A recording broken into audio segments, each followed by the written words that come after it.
Darren, many congratulations. Victory here on your World Darts Championship debut. Just sum up what that win means to you. It means a lot. I mean, it's took me 45 years to get here, so and to win on the biggest stage in the world is amazing. You know, so it means a lot to me and my friends and family. So it's great. It's been a long time coming, but 3 ton-plus finishes, back-to-back 180 in the last leg, 12 darts to win it. You must be really, really pleased with the way you performed. I'm actually not, because I went up there. I don't get nervous, and I was so nervous on that stage today that my hand was shaking. So I don't even know where they went in, to be honest. And I'm not afraid to admit that. So I think I was lucky to come off here with that win today. I'm a lot better player than that.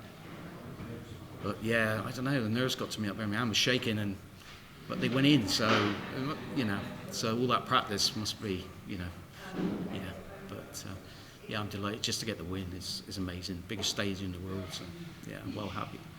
And you had a PDC Tour card a couple of years ago. Did you feel like you're a better player now than when you were on the Pro Tour circuit a couple of years ago? Yeah, far better player. Yeah, I'm a hard player to beat now for anyone. So I learned a lot on that tour. When I got on that tour, I lost so many games, 6-5 and 6-4. If you look at my record and stuff, and that really hardens you up. So when you play in other stuff and other events, I think it gives you an edge.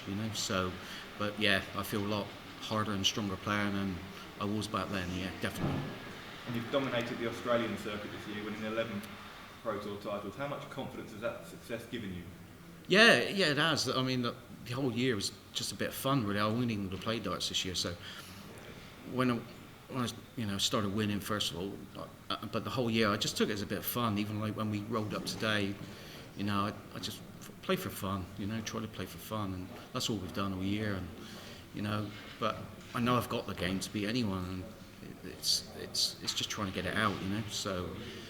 I've been like that for a few years. I keep making chances for myself on the big stage, and I never really play very well when I get there. So I'm hoping that tomorrow I'll be relaxed and hopefully give Joe a good game. Brilliant. Thanks, Darren. Best of luck tomorrow. Thank you. Darren, congratulations. You spoke there about last time you were a tour card holder. Have you aspirations to come back and be that tour card holder again? No, this was all about just playing till this. That was it, really. Like I said, it's we had to go at it, and even though I'm playing even better now, we keep talking about it, me and my wife now and again, say perhaps I'm not finished, because I can play some good stuff, and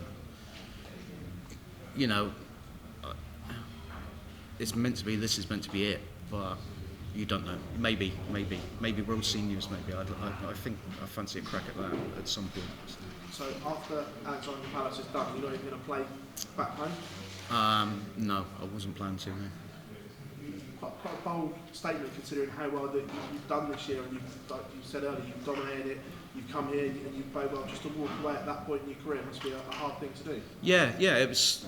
This decision made was 18 months ago when I went back to Australia, and my wife said, look, if we're going to go back to Australia to live there for the rest of our lives, then if you're going to play darts, you've got to be in England.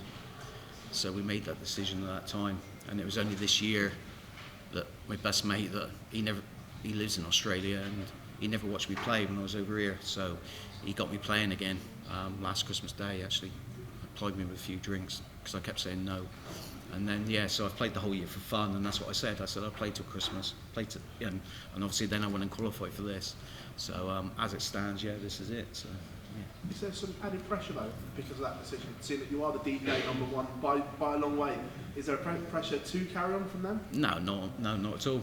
Not at all. I mean, there's loads of great players out there, so the only thing they do need is some young players, because a lot of the players are getting up towards my age. So if they can get some young players, but it's great out there. The setup they've got is I'm sure you'll see a future world champion from there, even from Damon or Simon. Congratulations. Thank you very much. Darren, you talk about just playing for fun, but how much has the DPA Tour done for your game? Because the stuff you're playing now is some really excellent stuff. I've always played good stuff. I just couldn't get it out. In practice, it's easy to say. Everybody says that, but I can play. If I played like I play, I could shock people, honestly. But this year, I suppose, with the winning, it's given you that confidence where, we used to go up there thinking, I hope I can win. now you got there thinking, you know, if I just play, I can beat anyone, you know, and I suppose that winning's, that's what it's done. The winning has done that, where you think, I don't care who I play, I think I can beat anyone, you know, on my day. So, you know, but all the players should be thinking that, shouldn't they? So, yeah. And that attitude will go a long way in the next round against Joe Cullen. He's one of the seeds that's maybe not in the best of form, and you must believe there's a chance to beat him. Yeah, I do. I mean, like I say, today I was so I played better than I should have, really, because my hand was shaking, and you can't throw darts when your hand's shaking. And I was just lucky to hit the finishes, I think, because I had some legs that were terrible. But yeah, I played Joe once just before I went back to Australia, and I got a good record against him. So yeah, hopefully he'll think about that rather than me thinking about him. So yeah, so hopefully if I can settle tomorrow and no nerves, then I think it'll be hopefully give him a game. Thanks, Sam. Thank you. You've spoken about this year that you just played for fun, but with the cost involved in coming from Australia to the Alexandra Palace, is there a financial pressure to get through that first round just to ease that burden a little bit? To be honest, there was more financial pressure when I was on the tour, because I was working full time and then qualified for that. So like I was even now, like, you know, out there playing, you know, you're working 10-hour days, and then you're shooting off, flying off somewhere to play darts for the weekend, and then back to work again, you know. So for us guys, that's why I was always playing the end of the year. That's why I wanted to play no more, because the simple reason is half the time you can't compete against these guys. They just get up, have breakfast and play darts. And, you know, when you're working 10 hours a day and then you've got to make yourself practice for 3 hours, really we shouldn't be competing with these guys, you know.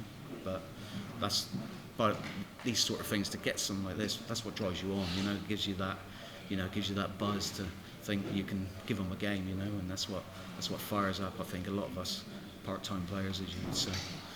And just on the talent down in Australia, what is that pool of talent like that we could be seeing in the next few years come over?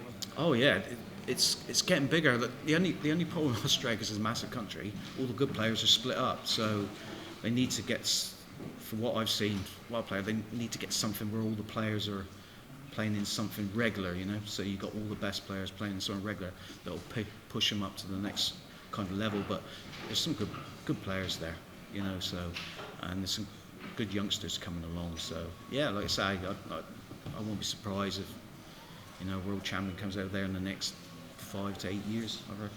I think you'll find that, yeah, because they've got darts clubs, you know, halls full of dartboards, you know, and there's coaching, there's all sorts. So yeah, it's a great setup. And obviously, before we spoke about the costs in the UK, it's quite a small country, and you don't have to spend too much to travel, whereas Australia, if there's events going all around, is that also just another factor in people may not being able to travel to all the events that they'd like to, just because of the...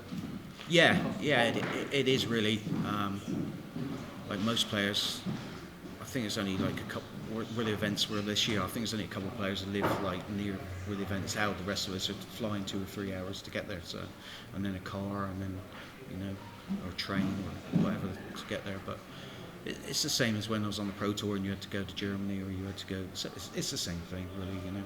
And if you're a player and it's what you want to do, you know, you get a kick out of it. That's what we do, isn't it? You know, we don't, like, especially us low-ranked players or part-time players, we don't do it for the money, because we don't make any money. We just do it for days like this. Okay, Darren, thank you very much. Thank you.